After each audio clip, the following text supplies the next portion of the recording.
I didn't realize she was gone at first. There was no argument, no slammed doors, no dramatic goodbye. I came home from work, dropped my keys on the counter, and called her name like I always did. No answer. I checked the bedroom. Empty. The closet looked the same. The bathroom was untouched. Then I saw the note. It was short, almost casual. I need time. I'm going away for a week. Don't contact me. This is what happens when you don't listen. My stomach tightened.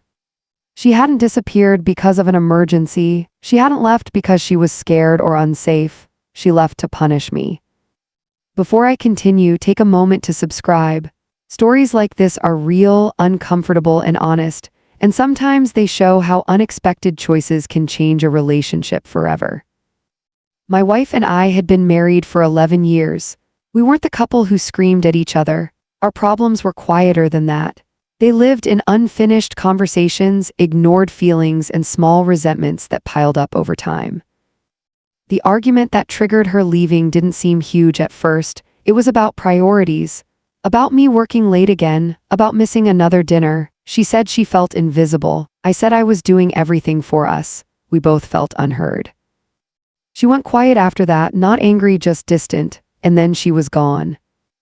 The first night I panicked. I called her phone even though the note told me not to. Straight to voicemail. I texted, no reply. I checked her location, turned off.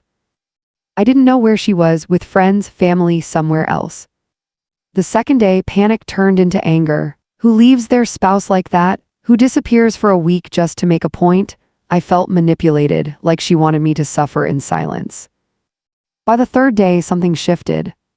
The house was quiet, too quiet, and instead of feeling frantic, I felt clear. For the first time in years, I wasn't reacting to her emotions or trying to fix something in the moment. I was alone with my own thoughts, and they were louder than I expected. I realized how often I had dismissed her feelings because I thought providing was enough. How many times I said later and meant never. How easily I assumed she'd always be there waiting. But I also realized something else. Disappearing without discussion wasn't communication, it was control. And I decided I wasn't going to spend that week begging. Instead, I did something she didn't expect. I stopped chasing.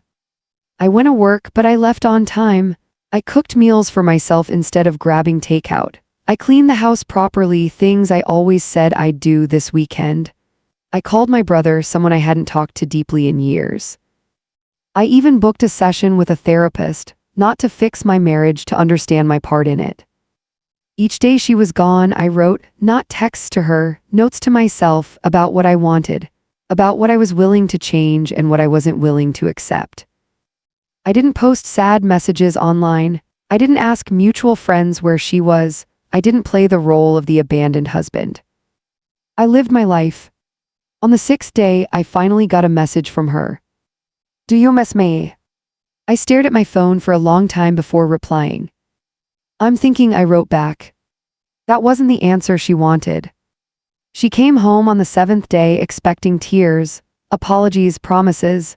She expected me to rush toward her, relieved and grateful she was back. Instead, I was calm. She looked surprised by that, then irritated. She asked why I didn't fight harder, why I didn't show up where she was, why I didn't prove that I cared. That's when I told her the truth. I said disappearing to punish me didn't make me feel loved. It made me feel tested, and I was done with tests. I told her I understood her pain, that I was willing to work on being more present, but I wasn't willing to be controlled by silence or fear of abandonment. She cried, not because I yelled, but because I didn't. She admitted she thought leaving would scare me into changing. She wanted me desperate, she wanted proof. What she got instead was distance and a mirror. That night we talked longer than we had in years, not about blame, about boundaries, about what happens when one person uses absence as a weapon. I told her something that surprised even me. I said, if you ever disappear like that again without talking to me first, I won't chase you. I'll assume you're choosing to leave. She went quiet. For the first time, I saw fear in her eyes, not anger, fear of losing control over the situation. We decided to go to counseling together, not because everything was fixed, but because everything was finally honest. I don't know how our story ends. We're still working through it. Some days are good, some are heavy. But one thing changed permanently. She learned that punishment creates distance, not closeness.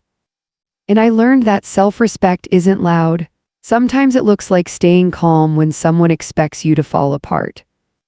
If you're in a relationship, remember this: disappearing isn't communication, and love that relies on fear isn't love, it's leverage. If this story made you think, subscribe for more real-life stories about marriage, boundaries, and the moments that quietly change everything.